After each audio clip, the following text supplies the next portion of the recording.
right. Goodbye. Good luck. Bye.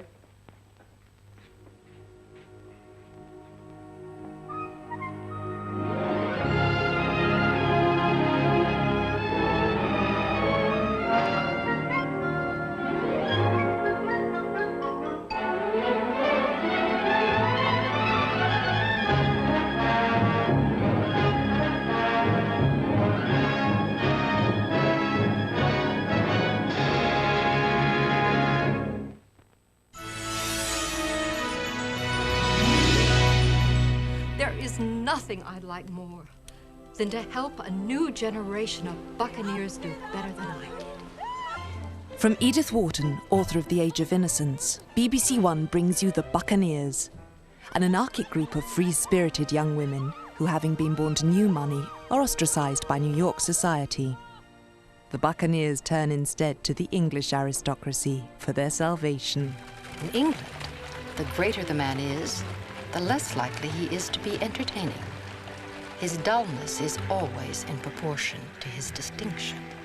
It's not a question of becoming a recluse, Mother. I simply do not enjoy the sensation of being hunted for my title. I can't wait to write Lizzie. Won't she just die of envy? Girls! Come on, girls! I've been simply born! When a woman wants to be free, Annabelle, there's a price to pay. Don't ever forget that. I understand the game you young ladies play has fewer risks and requires only 2 players. For instance, Lord Riddlesey, I have an electric company. You have a title. Outsiders have even less freedom. Well, one false move, particularly as a woman, and one is consigned to oblivion. I want to know, Ginny. I want to know everything. After his success in Casualty, Nigel Levaillant returns as Dr. Paul Dangerfield, police surgeon, GP, and father of 2, a man who is constantly in demand and always on call. Joanna, hello. Oh, hello. What was it this time? Rape, pillage, or murder? Assault. Body found by man walking dog. Paul should be a GP first and foremost and a police surgeon second. Right. Close range shot, left side under ribs. Yeah, well, it's never suicide, is it?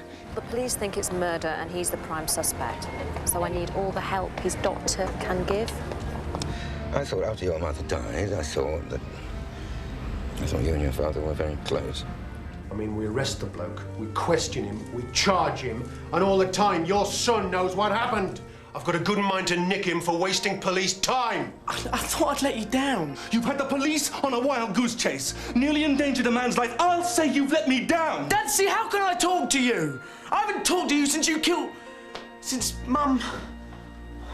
Just hope your mum can't see what a mess I've made of everything. Don't be silly. He'll be back when he gets hungry. Drama for BBC One.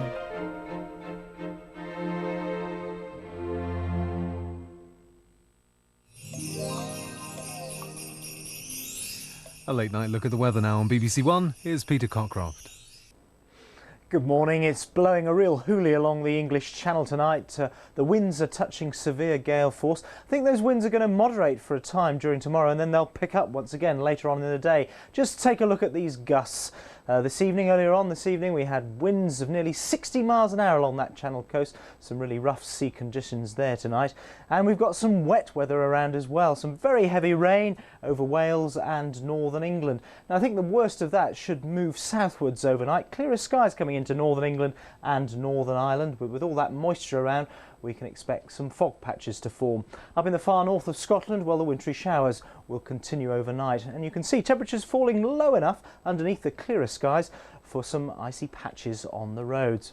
Now tomorrow it's going to be dull and wet again in the south. Some brighter weather for a time over these northern areas. The wintry showers continuing in the far north of Scotland.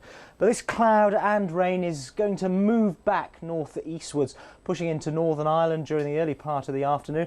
And on the leading edge of that rain, I think we can expect a fair amount of snow to start off with up over the Cumbrian Fells, the southern uplands, and later on, after dusk, some snow falling on the highlands of Scotland. So the cold weather in the north tomorrow, but in the south it's still going to be mild with all the rain and the wind. It probably won't feel that mild.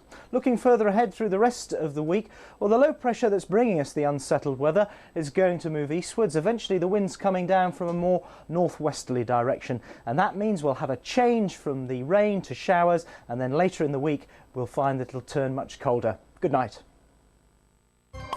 BBC One's in party mood this holiday Tuesday. Precious! But at 6:20, breaking the ice is no easy task. It's like in those cartoons, isn't it?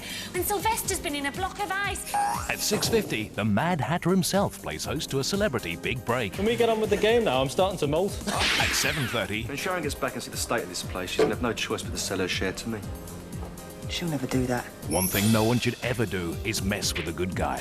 I want Dick Tracy dead! Warren Beatty is Dick Tracy, while at 10, Jasper Carrot is just as you like him. A blind bungee jumper, you need a bit of bottle for that, didn't it? It was amazing listening to a Labrador scream at 300 feet. And at 10:50... I'll be looking back over the films that I enjoyed most during 1994. A blockbusting holiday Tuesday on BBC One. Well, a reminder just before BBC One closes down that BBC Radio, of course, carries on right through the night on 1FM and Radio 2.